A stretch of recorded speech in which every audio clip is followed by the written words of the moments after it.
En círculos religiosos y no necesariamente evangélicos, he escuchado la frase, es todo acerca de Jesús.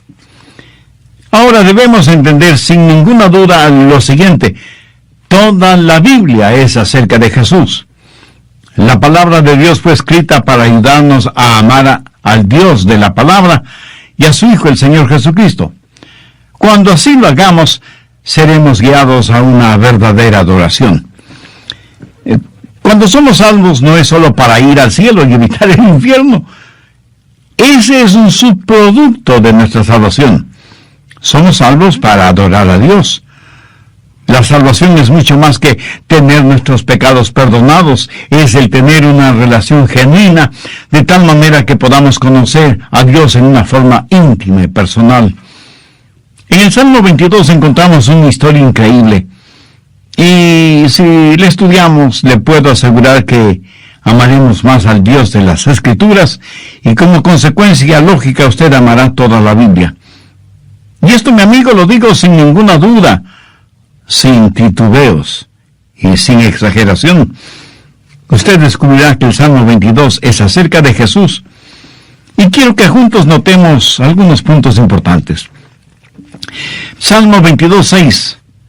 Es Jesús quien habla, y en el verso 16 dice, porque perros me han rodeado, me han acercado cuadrillas de malignos, horadaron mis manos y mis pies. Ahora recuerde que esto fue escrito 1000 años antes de que Jesús caminara por las arenosas playas de Galilea. El salmista David proféticamente escribió acerca de la cruz del Señor Jesucristo. Sabía que la crucifixión fue una forma romana de ejecución. No aparece en los primeros 800 años de la historia judía. En la Biblia, en los tiempos de David, la gente era ejecutada por apedreamiento, pero aquí encontramos por inspiración divina una profecía acerca de la cruz. Note la parte final del Salmo 22, verso 16. Horadaron mis manos y mis pies. Segundo, las palabras que Jesús diría desde la cruz. Salmo 22:1. Dios mío, ¿por qué me has desamparado? ¿Por qué estás tan lejos de mi salvación y de las palabras de mi clamor? David profetizó las palabras de Cristo desde la cruz, registradas en Mateo 27:46. Cerca de la hora novena, Jesús clamó a gran voz diciendo, Elí, Elí, lama sabactani. Esto es, Dios mío, ¿por qué me has desamparado? Ahora entienda bien lo siguiente. Jesús no estuvo citando las palabras de David. Fue David quien proféticamente citó las palabras de Jesús. Esta es una profecía extraordinaria. Tercero, las tinieblas sobrenaturales que cubrieron la tierra cuando Jesús fue crucificado. Salmo 22:2. Dios mío, clamo de día y no respondes, y de noche, y no hay para mí reposo. Significa que cuando Cristo estuvo en la cruz, fue de día y de noche. Anote al margen Mateo 27:45, y desde la hora sexta hubo tinieblas sobre toda la tierra hasta la hora novena. Lo cual quiere decir que Jesús estuvo 6 agonizantes horas en la cruz. Fue crucificado a las 9 de la mañana y murió a las 3 de la tarde. 3 horas en la mañana y 3 horas en la tarde. ¿Cree que todo esto sucedió por pura casualidad? ¿Cree que fue una simple coincidencia la profecía dicha por David al respecto cientos de años antes de que Jesús naciera?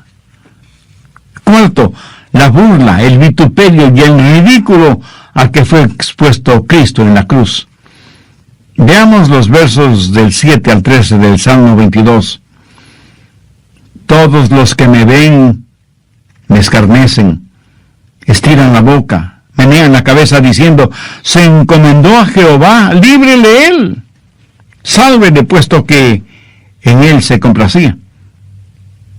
Pero tú eres el que me sacó del vientre, el que me hizo estar confiado desde que estaba en los pechos de mi madre. Sobre ti fue echado desde antes de nacer. Desde el vientre de mi madre tú eres mi Dios. No te alejes de mí, porque la angustia está cerca, porque no hay quien me ayude. Me han rodeado muchos toros, fuertes toros de Basán me han cercado. Abrieron sobre mí su boca como león rapaz y rugiente. Esto lo dijo David miles de años antes de que Jesús estuviera en la cruz. Se cumplió esta profecía. Vamos a Mateo 27, desde el verso 39.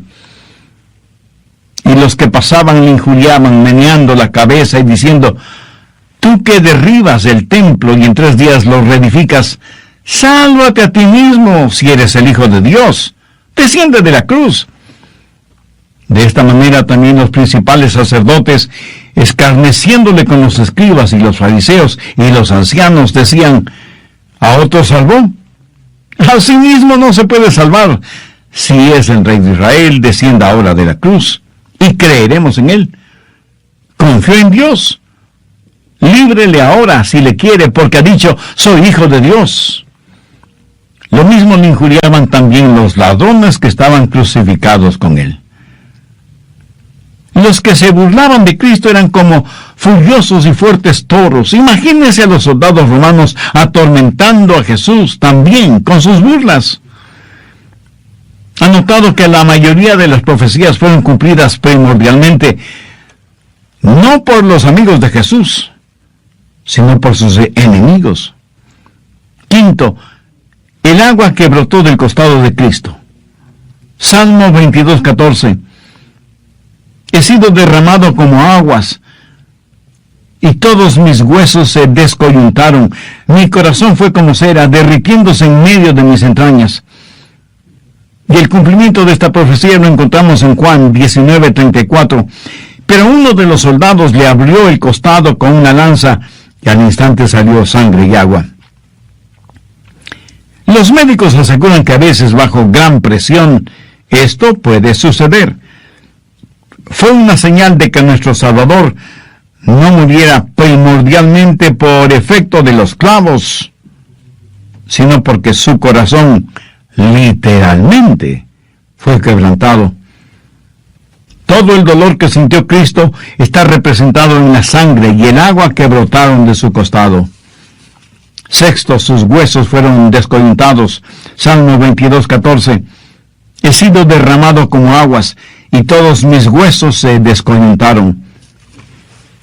Josefo, el gran historiador secular judío, dijo que cuando una persona era crucificada, dejaban caer de golpe la cruz en el hueco preparado para el efecto, para que con el golpe los brazos se salieran de sus coyunturas.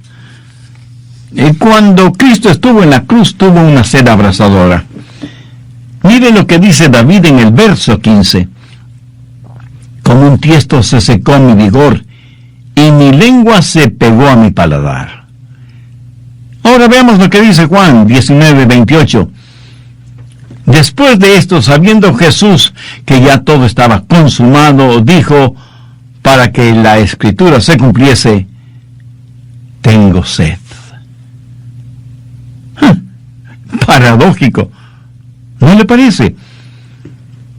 Aquel que hizo los océanos, los ríos, las cataratas, las fuentes subterráneas y las lluvias, dijo tener sed.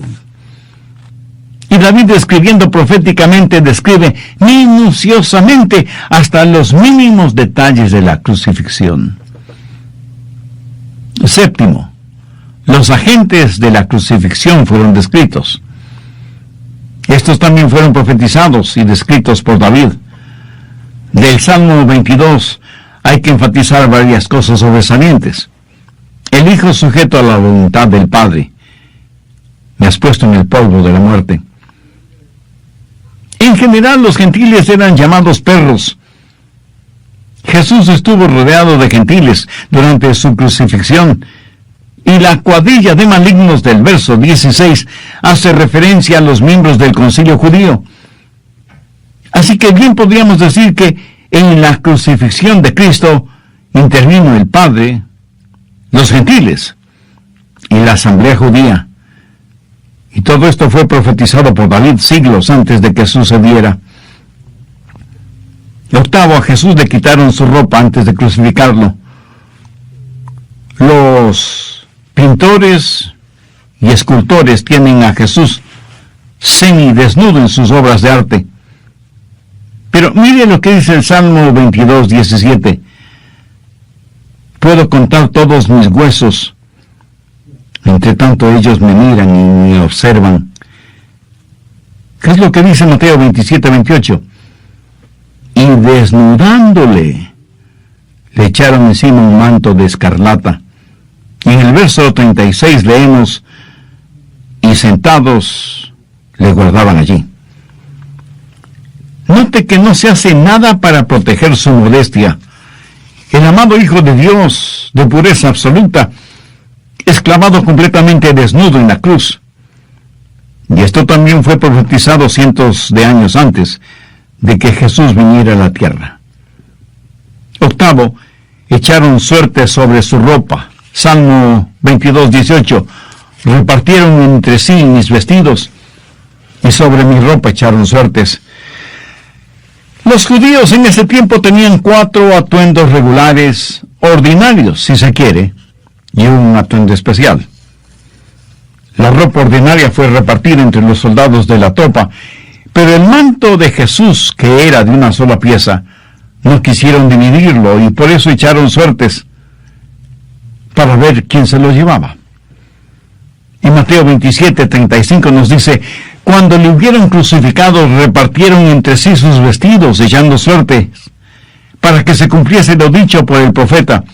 Partieron entre sí mis vestidos, y sobre mi ropa echaron suertes. Amigos, ¿no es todo esto asombroso? ¿No les sorprende el entender lo intricado de la palabra de Dios?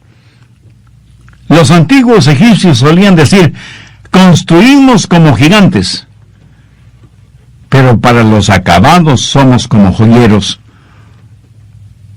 La obra creadora de Dios es extraordinariamente gigantesca, pero cuando se trata del Calvario y la cruz, Dios hizo un trabajo de filigrana.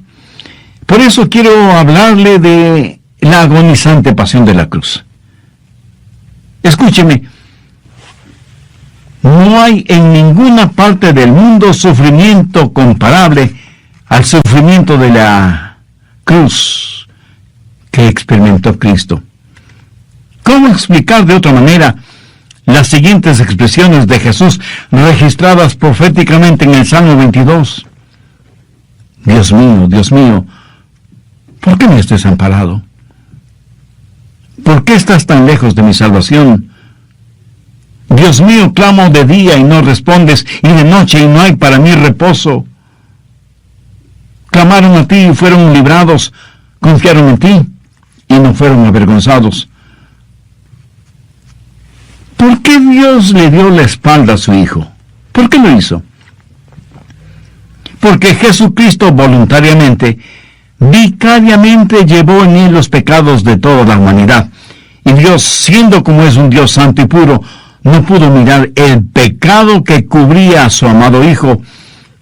Y cuando Jesucristo tuvo todo el degradante pecado del mundo sobre sí, el Padre lo trató como trataría a cualquier otro pecador. Cristo murió solo, suspendido entre el cielo y la tierra, sin la ayuda de su Padre. David, cuando escribió el Salmo 23, pudo decir en el verso 4, aunque ande en valle de sombra de muerte, no temeré mal alguno, porque tú estarás conmigo. Pero Jesús no pudo decir eso, sino, Dios mío, ¿por qué me has desamparado? ¿Por qué Dios desamparó a su unigénito Hijo en un momento tan crucial? Porque Jesucristo, quien estuvo con su Padre por toda la eternidad, ahora está siendo alienado de su Padre. Voluntariamente se ha convertido en nuestro sustituto, ha tomado nuestro lugar y por lo tanto es objeto de la ira del Padre. Por eso en el verso 15 del Salmo 22, hablando su Padre dice, y me has puesto en el polvo de la muerte. El profeta Isaías nos ayuda a entender mejor cuando dice: con todo eso, Jehová quiso quebrantarlo, sujetándole a padecimiento. Y el apóstol Pablo, cuando escribió a los hermanos en Roma, les hizo saber que el que no escatimó ni a su propio Hijo, sino que lo entregó por todos nosotros. Mi esposo y yo tenemos 2 hijos varones. Suponga que usted viene a mí y me dice: pastor, ¿me regalaría uno de sus hijos? Y yo, extrañado, le pregunto: ¿y para qué quiere usted que le regale uno de mis hijos? Y usted responde: pues, para presentarlo ante Dios como sacrificio, torturarlo y finalmente matarlo, para que mis pecados me sean perdonados. Y conteniendo con dificultad mi asombro, le digo: ¿pero qué está pidiendo? ¿Está usted loco? Y usted, sorprendido, me responde: pero pastor, ¿no se supone que me ame con un amor sacrificial? Yo me quedo callado por una fracción de segundo y luego, casi gritando, le digo: pero ese es el amor de Dios hacia nosotros. Y francamente, mi amigo, con vergüenza debo admitir que yo no le amo a usted hasta ese extremo. Pablo dice que Dios no escatimó ni a su propio Hijo para que muriera en la cruz en lugar nuestro, como nuestro sustituto. Por lo tanto, ¿piensa que Dios perdonará sus pecados aunque usted no reciba a Cristo como su Salvador? ¿Piensa que Dios hará de menos el sacrificio de su Hijo solo para hacer las cosas como a usted le convenga? Absurdo, ¿no le parece? 9, Jesús sufrió a manos de quienes le odiaron. En el Salmo 22, los versos del 6 al 8, aunque es David quien escribe, son proféticamente palabras de Jesús. Mas yo soy gusano, y no hombre, oprobio de los hombres, y despreciado del pueblo. Todos los que me ven me escarnecen, me estiran la boca, menean la cabeza, diciendo: se encomendó a Jehová, líbrele él, sálvele, puesto que en él se complacía. ¡Qué humillación!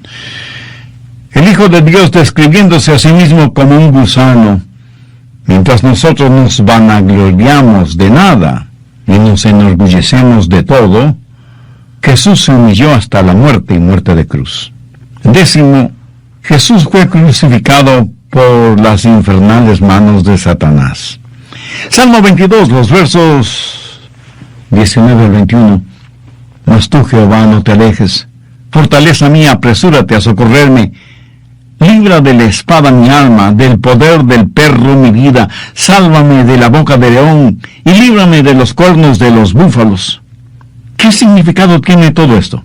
Bien, la boca del león es Satanás mismo. Es el poder de las tinieblas. Satanás, como león rugiente, busca a quien devorar. El infierno estuvo de fiesta cuando Jesús fue crucificado. Y ya hemos hablado de la agonía de la cruz, y que no hubo peor muerte que la muerte por crucifixión. Ejecutar a alguien por haber hecho el bien es una afrenta muy grande para cualquier sistema judicial en cualquier parte del mundo. Siendo estudiante universitario, tomé un curso en criminología y fuimos a conocer en el estado de Florida la prisión en donde ejecutan a los condenados a morir en la silla eléctrica. Muchos estudiantes nos sentamos en esa silla eléctrica. Cuando yo me senté en ella, pensé cuán terrible debía ser el morir electrocutado. El sentir como el cuerpo se endurece, el comenzar a oler la carne que se quema en su propio cuerpo, el sentir como los ojos se salen de sus órbitas. Y no debe ser muy diferente el ser condenado a morir por inyección letal, con la cual el cuerpo internamente deja de funcionar. Las fosas nasales se ensanchan en forma horrible y el cuerpo se convulsiona y retuerce en forma incontrolable, y finalmente la persona ejecutada muere. Y aunque por lo general no nos gusta hablar de la muerte, todos la experimentaremos, más tarde o más temprano. Ahora escúcheme atentamente. Vivir la vida sin Cristo es muy triste, pero morir sin Cristo es eternamente trágico. ¿Por qué no hace una decisión espiritual ahora mismo? Arrepiéntase sinceramente de sus pecados, pídale perdón a Dios, acepte el sacrificio del Señor Jesucristo, quien murió por usted en la cruz del Calvario, y pídale que le haga un instrumento útil y de bendición en sus manos. Casi al finalizar el programa anterior expuso una verdad teológica paulina e incontrovertible. Pablo dice que Dios no escatimó a su propio Hijo para que muriera en la cruz en nuestro lugar, como nuestro sustituto. Por lo tanto, ¿piensa que Dios perdonará sus pecados, aunque usted no reciba a Cristo como su Salvador? ¿Piensa que Dios hará de menos el sacrificio de su Hijo solo para hacer las cosas como a usted le convenga? Absurdo, ¿no le parece? Jesús sufrió a manos de quienes le odiaron. Jesús fue crucificado por las infernales manos de Satanás. ¿Qué quiero decir con todo esto? En el Salmo 22, los versos 19 al 21, leemos: Mas tú, Jehová, no te alejes, fortaleza mía, apresúrate a socorrerme. Libra de la espada mi alma, del poder del perro mi vida. Sálvame de la boca del león y líbrame de los cuernos de los búfalos. La boca del león es Satanás mismo, el poder de las tinieblas. Satanás, como un león rugiente, busca a quien devorar. El infierno estuvo de fiesta cuando Jesús fue crucificado, y ya hemos hablado de la agonía de la cruz, y que no hubo peor muerte que la muerte por crucifixión. Siendo estudiante universitario, tomé un curso en criminología y fuimos a conocer en el estado de la Florida la prisión en donde ejecutan a los condenados a morir en la silla eléctrica. Muchos estudiantes nos sentamos en esa silla eléctrica. Cuando yo me senté en esa silla, pensé cuán terrible debía ser el morir electrocutado. ¿Sabía usted que cuando Cristo murió en la cruz, literalmente Él sumergió su alma en el infierno por usted? Quiero decir que Él fue al lugar que todos nosotros deberíamos ir, el infierno. Porque como Pablo lo dijo, por cuanto todos pecaron, están destituidos de la gloria de Dios. Sin embargo, es ese amor insondable, inexplicable de Dios hacia nosotros que inspiraría al apóstol a decirles a los hermanos en Roma: porque la paga del pecado es muerte, mas la dádiva de Dios es vida eterna en Cristo Jesús, Señor nuestro. En solo 6 horas, las eternidades fueron comprimidas. En 6 horas, los pecados del mundo fueron amontonados sobre Jesús, el Hijo de Dios. Murió por las manos santas de Dios, las manos llenas de odio de los hombres y las manos infernales de Satanás. ¿Por qué? Porque por inexplicable que parezca, Dios nos ama más allá de toda explicación o comprensión. Solo Dios puede amarnos a pesar de lo que somos. Y desde un punto de vista eminentemente humano, el amor humano siempre es condicionador. ¿Ha oído la frase, si me amas, te amaré? Pero lo que realmente desafía nuestro entendimiento es que todo esto fue profetizado minuciosa y detalladamente 1000 años antes de que Jesucristo viniera a la tierra. Por último, déjenme hablar un instante sobre la abundante provisión de la cruz. Deseo que note un cambio súbito en el tema del Salmo 22. Primero, en un sentido descendente, y luego en un sentido ascendente. Veamos el verso 22. Anunciaré tu nombre a mis hermanos, en medio de la congregación te alabaré. Un momentito, pastor, un momentito. ¿No iba Jesús a ser crucificado? Pensé que Él murió en la cruz. ¿Cómo es que ahora lo vemos en medio de la congregación alabando a Dios? Escúcheme. Jesucristo es retratado en esta profecía como profeta, sacerdote y rey.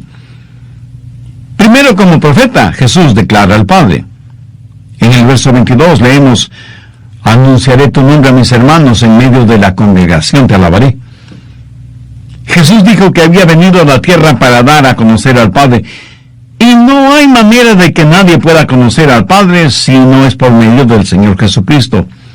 Leemos en Juan 14:6, Jesús le dijo: yo soy el camino y la verdad y la vida, nadie viene al Padre sino por mí. Observe que Jesús con esa declaración cerró absolutamente cualquier otra forma o manera de llegar al Padre. En nuestros días aparecen como hierba mala los falsos profetas, los mercenarios espirituales, los autoproclamados pseudomaestros y guías espirituales, los apóstoles plásticos, o sea, aquellos hombres y mujeres que se amoldan a una u otra mundanalidad religiosa o conveniencia social, con el único fin de beneficiarse económicamente, con la credulidad de los ingenuos o de los que no tienen ningún convencimiento de las cosas de Dios. No en vano el apóstol Pedro, al escribir su segunda epístola, dice a los hermanos: pero hubo también falsos profetas entre el pueblo, como habrá entre vosotros falsos maestros, que introducirán encubiertamente herejías destructoras, y muchos seguirán sus disoluciones, por causa de los cuales el camino de la verdad será blasfemado, y por avaricia harán mercadería de vosotros, estos hablando mal de cosas que no entienden, como animales irracionales, nacidos para presa y destrucción, perecerán en su propia perdición. Volvamos a las palabras de Jesús en el Salmo 22. Anunciaré tu nombre a mis hermanos, en medio de la congregación te alabaré. En las iglesias grandes o pequeñas o en las células familiares, siempre hay un momento para alabar y adorar a Dios por medio de la música. ¿Sabe quién está en medio de todos esos hermanos alabando a Dios el Padre? Pues el mismo Señor Jesucristo. Uno debería sentirse avergonzado si es que no canta, sabiendo que a lo mejor Jesús a su lado sí está cantando. Sabemos que Él está en todas partes, pero en un sentido único, hay algo muy especial cuando Jesús dijo que cuando 2 o 3 estén reunidos en su nombre, Él estará en medio de ellos. Un hijo o una hija de Dios que no se congrega para escuchar el mensaje de la palabra, para estudiar la Biblia, para adorar y alabar a Dios junto con otros hermanos en la fe, no sabe la tremenda bendición que se está perdiendo. Es muy triste, pero no menos verídico, que algunos que se dicen cristianos van a la iglesia solo en 3 ocasiones. Primero, cuando nacen. Segundo, cuando se casan. Y tercero, cuando mueren. En la primera vez, si sus padres son creyentes evangélicos, son presentados o dedicados a Dios en la iglesia. Si pertenecen a un hogar católico romano, serán rociados con agua y así bautizados. La segunda vez recibirán una lluvia de arroz cuando se casen. Y la tercera vez recibirán una lluvia de tierra cuando los entierren. Si usted es ya un creyente evangélico, espero que continúe fielmente asistiendo a la iglesia, grande o pequeña, a la que ya pertenece como miembro. Y si alguno de ustedes me dice que no asiste a la iglesia, pero que escucha mensajes bíblicos y cristocéntricos en la radio o en la televisión, permítame decirle 4 palabras importantes. No es lo mismo. Si así fuera, los estadios para el fútbol o soccer o béisbol estarían vacíos. Los coliseos para el básquetbol o el voleibol estarían vacíos. Porque casi todos los deportes en estos días pueden ser escuchados por la radio, pueden ser vistos por la televisión, pero no es lo mismo. Y como dice el dicho popular, una cosa es con guitarra y otra cosa es con violín. Sí me entiende, ¿verdad? Por motivos de trabajo, un joven tuvo que ir a una ciudad y le escribió a su enamorado una carta diaria desde la ciudad que estaba bastante lejana de donde salió. Le escribió una carta diaria por todo un año, o sea que le escribió 365 cartas. ¿Sabe lo que pasó? La muchacha terminó casándose con el cartero. Hay algo inexplicable en eso de estar presente. Hoy en día se puede llenar solicitudes de trabajo, hacer transacciones bancarias, organizar negocios por medio del Internet, pero las entrevistas finales y las firmas de responsabilidad en asuntos comerciales o judiciales hay que hacerlas estando allí de cuerpo presente. Así que, con el respeto y la consideración que usted me merece, permítame citar un refrán popular que ilustra perfectamente la importancia de estar ahí. Dice, el amor a la distancia es precursor de inconstancia. Piénselo en relación con aquellas personas para quienes la presencia en la iglesia no tiene ninguna importancia.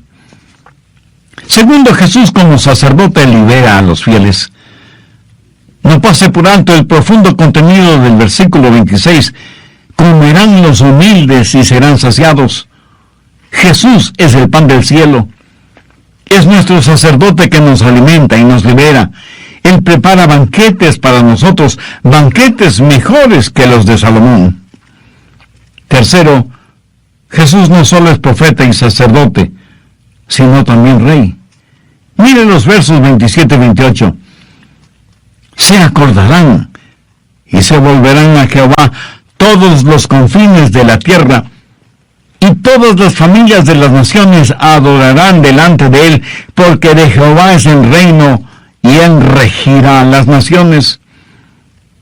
Este Jesús que ellos pisotearon, este de quien el Padre tuvo que esconder su rostro, este del cual los hombres se burlaron y lo vilipendiaron, es el Rey de Reyes y el Señor de Señores. No en vano el profeta Isaías dijo, porque la tierra será llena del conocimiento de Jehová, como las aguas cubren el mar. Cuando Jesús subía hacia el Gólgota, por el camino conocido como la Vía Dolorosa, algunas mujeres piadosas estaban a la vera del camino. Y al ver a Jesús tan golpeado y sangrante, esas mujeres lloraban intensamente. Al verlas así, Jesús les dijo, hijas de Jerusalén, no lloréis por mí, sino llorad por vosotras mismas y por vuestros hijos. Esta es vuestra hora. Mi hora todavía no ha llegado. Escúcheme con atención. Su hora llegará, o sea, la hora del Señor. Y yo casi no puedo esperar. Uno de mis versículos favoritos es 1 Timoteo 6:15, la cual a su tiempo mostrará el bienaventurado y solo soberano Rey de Reyes y Señor de Señores. Hay un antiguo y hermoso himno que dice, Jesús reinará donde quiera que el sol recorre en sus viajes, y su reino se extenderá hasta las lejanas playas, en donde la luna baña con rayos plateados sus olas. Finalmente veamos el verso 31. Vendrán y anunciarán su justicia. A pueblo no nacido aún, anunciarán lo que él hizo. Ahora, sé que este versículo originará algunas preguntas. Por ejemplo, ¿cuál es el pueblo no nacido aún? ¿Entiende usted esto? David, mirando proféticamente los siglos venideros, observó la muerte, el entierro y la resurrección del Señor Jesucristo. Y dice, es para la gente que nacerá. Y luego añade, ellos dirán que él hizo esto. ¿Sabe usted lo que esto significa literalmente? que todo está terminado. En 2 de Crónicas 4:11 leemos: Hiram hizo también calderos y palas y tazones, y acabó Hiram la obra que hacía al rey Salomón para la casa de Dios. Cuando dice "y acabó Hiram", es la misma frase utilizada en el verso 31 del Salmo 22. Él hizo esto. Se utiliza la palabra hebrea osa, que significa que algo está terminado, finalizado por completo. Cuando Jesús, el Hijo de Dios, inclinó su cabeza estando clavado en la cruz del Calvario, dijo una palabra muy importante, tetelestai, que traducido quiere decir, está totalmente terminado. Permítame resumir todo esto para que quede bien grabado no solo en nuestra mente, sino también en nuestro corazón. Tenemos un maravilloso Salvador llamado Jesucristo. Tenemos un extraordinario libro llamado la Biblia. Y nada de lo que está escrito en ella sucedió por casualidad o fortuitamente. Y cuando usted lee el Salmo 22, debe amar la palabra de Dios y debe amar al Dios Hijo. No hay ninguna otra manera para cualquier persona a fin de mantener su corazón abierto para las cosas de Dios.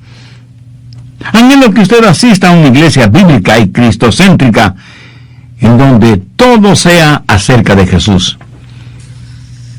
Permítame terminar este mensaje con una nota personal. Si yo no fuera salvo, yo no tendría que pensarlo 2 veces para hacerlo. Y sabiendo lo que ahora sé, hubiera deseado ser salvo antes de mis 14 años, que es cuando recibí a Cristo en mi corazón. Ahora escúcheme atentamente, por favor. Si yo personalmente pudiera entregar mi corazón a Jesús a nombre suyo, mi amigo, mi amiga, lo haría este instante sin ninguna vacilación. Pero me es imposible el hacerlo, porque esa debe ser una decisión personal suya. Y debe hacerla voluntariamente. Pero le he entregado el mensaje de la palabra de Dios. He enaltecido el nombre de Cristo. Le he dado a usted muchas razones para que venga a Jesús, para que lo reciba como su Salvador y Señor. Recuerde que Dios no escatimó ni a su propio Hijo para salvarle a usted. Por lo tanto, no hay manera de que Dios perdone su pecado si es que rechaza a Jesús. Si lo rechaza, usted recibirá todo el impacto de la ira de Dios, el castigo por sus pecados, castigo que usted, yo y todos los seres humanos lo merecemos. Si en este momento usted quiere aceptar a Cristo y tener una relación personal con Dios por medio de Jesús, si le gustaría tener la seguridad de la vida eterna y que cuando muera se irá al cielo, si quiere aprender a adorar a Dios en espíritu y en verdad, le invito a que ore conmigo la siguiente sencilla oración, pero dígala con fe y con sinceridad, depositando toda su confianza en Dios. Ore de la siguiente manera: y querido Dios, quiero que mis pecados me sean perdonados y empezar a vivir una vida que traiga honor y gloria a tu nombre. Señor Jesús, agradezco el sacrificio que hiciste por mí al morir en la cruz del Calvario para pagar el precio de la culpa de mis pecados. En este momento te invito a que vengas a morar en mi corazón y seas mi Salvador y mi Señor, y tomes por completo el control de mi vida. Perdóname, límpiame y sáname espiritual y emocionalmente. Hazme un instrumento útil y de bendición en tus manos y dame la fortaleza para ser la clase de persona que tú quieres que yo sea. Lo pido en tu precioso nombre. Amén. El que me hizo estar confiado desde que estaba en los pechos de mi madre. Sobre ti fue echado desde antes de nacer. Desde el vientre de mi madre tú eres mi Dios. No te alejes de mí, porque la angustia está cerca porque no hay quien me ayude. Me han rodeado muchos toros, fuertes toros de Basán me han cercado. Abrieron sobre mí su boca como león rapaz y rugiente. Esto lo dijo David miles de años antes de que Jesús estuviera en la cruz. Se cumplió esta profecía. Vamos a Mateo 27, desde el verso 39. Y los que pasaban le injuriaban, meneando la cabeza y diciendo: tú que derribas el templo y en 3 días lo reedificas, sálvate a ti mismo si eres el Hijo de Dios. Desciende de la cruz. De esta manera también los principales sacerdotes, escarneciéndole con los escribas y los fariseos y los ancianos, decían: ¿a otro salvó? A sí mismo no se puede salvar. Si es el Rey de Israel, descienda ahora de la cruz y creeremos en él. Confío en Dios. Líbrele ahora si le quiere, porque ha dicho: soy hijo de Dios. Lo mismo le injuriaban también los ladrones que estaban crucificados con él. Los que se burlaban de Cristo eran como furiosos y fuertes toros. Imagínense a los soldados romanos atormentando a Jesús también con sus burlas. Ha notado que la mayoría de las profecías fueron cumplidas primordialmente no por los amigos de Jesús, sino por sus enemigos. Quinto, el agua que brotó del costado de Cristo. Salmo 22:14. He sido derramado como aguas, y todos mis huesos se descoyuntaron. Mi corazón fue como cera, derritiéndose en medio de mis entrañas. Y el cumplimiento de esta profecía lo encontramos en Juan 19:34. Pero uno de los soldados le abrió el costado con una lanza, y al instante salió sangre y agua. Los médicos aseguran que a veces, bajo gran presión, esto puede suceder.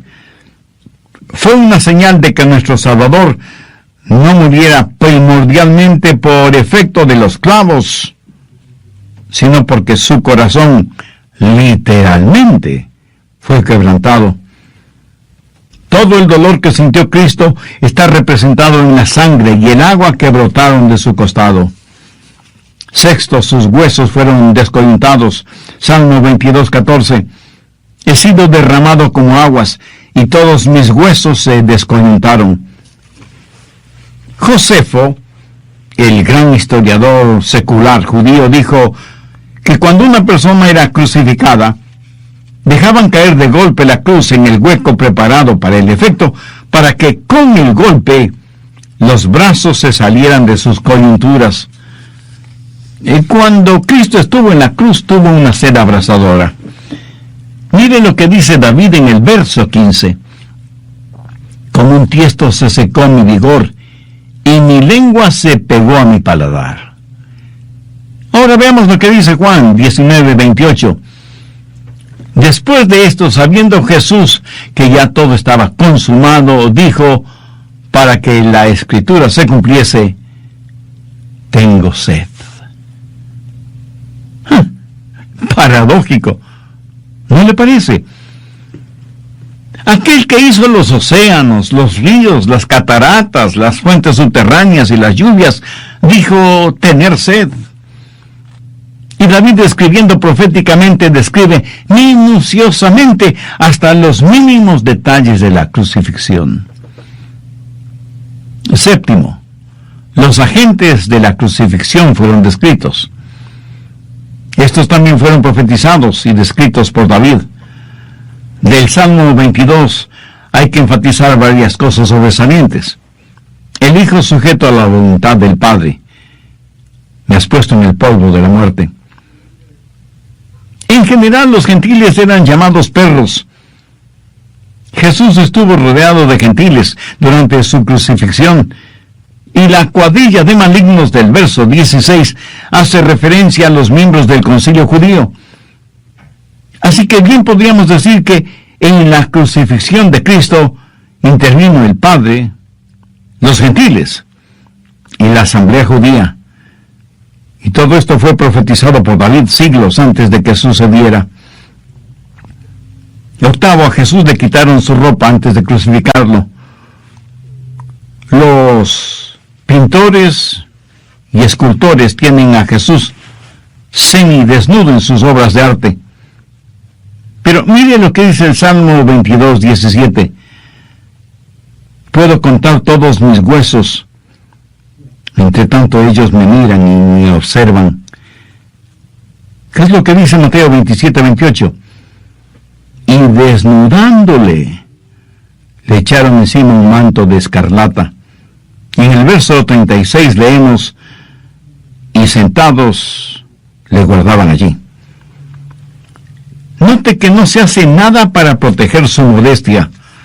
El amado Hijo de Dios, de pureza absoluta, es clavado completamente desnudo en la cruz. Y esto también fue profetizado cientos de años antes de que Jesús viniera a la tierra. Octavo, echaron suerte sobre su ropa. Salmo 22, 18. Repartieron entre sí mis vestidos, y sobre mi ropa echaron suertes. Los judíos en ese tiempo tenían 4 atuendos regulares, ordinarios, si se quiere, y un atuendo especial. La ropa ordinaria fue repartida entre los soldados de la tropa, pero el manto de Jesús, que era de una sola pieza, no quisieron dividirlo y por eso echaron suertes para ver quién se lo llevaba. Y Mateo 27, 35 nos dice, cuando le hubieron crucificado, repartieron entre sí sus vestidos, echando suertes, para que se cumpliese lo dicho por el profeta. Partieron entre sí mis vestidos, y sobre mi ropa echaron suertes. Amigos, ¿no es todo esto asombroso? ¿No les sorprende el entender lo intricado de la palabra de Dios? Los antiguos egipcios solían decir, construimos como gigantes, pero para los acabados somos como joyeros. La obra creadora de Dios es extraordinariamente gigantesca, pero cuando se trata del Calvario y la cruz, Dios hizo un trabajo de filigrana. Por eso quiero hablarle de la agonizante pasión de la cruz. Escúcheme, no hay en ninguna parte del mundo sufrimiento comparable al sufrimiento de la cruz que experimentó Cristo. ¿Cómo explicar de otra manera las siguientes expresiones de Jesús registradas proféticamente en el Salmo 22? Dios mío, ¿por qué me has desamparado? ¿Por qué estás tan lejos de mi salvación? Dios mío, clamo de día y no respondes, y de noche y no hay para mí reposo. Clamaron a ti y fueron librados, confiaron en ti y no fueron avergonzados. ¿Por qué Dios le dio la espalda a su Hijo? ¿Por qué lo hizo? Porque Jesucristo voluntariamente, vicariamente llevó en él los pecados de toda la humanidad. Y Dios, siendo como es un Dios santo y puro, no pudo mirar el pecado que cubría a su amado Hijo. Y cuando Jesucristo tuvo todo el degradante pecado del mundo sobre sí, el Padre lo trató como trataría a cualquier otro pecador. Cristo murió solo, suspendido entre el cielo y la tierra, sin la ayuda de su Padre. David, cuando escribió el Salmo 23, pudo decir en el verso 4, aunque ande en valle de sombra de muerte, no temeré mal alguno, porque tú estarás conmigo. Pero Jesús no pudo decir eso, sino, Dios mío, ¿por qué me has desamparado? ¿Por qué Dios desamparó a su unigénito Hijo en un momento tan crucial? Porque Jesucristo, quien estuvo con su Padre por toda la eternidad, ahora está siendo alienado de su Padre. Voluntariamente se ha convertido en nuestro sustituto, ha tomado nuestro lugar y por lo tanto es objeto de la ira del Padre.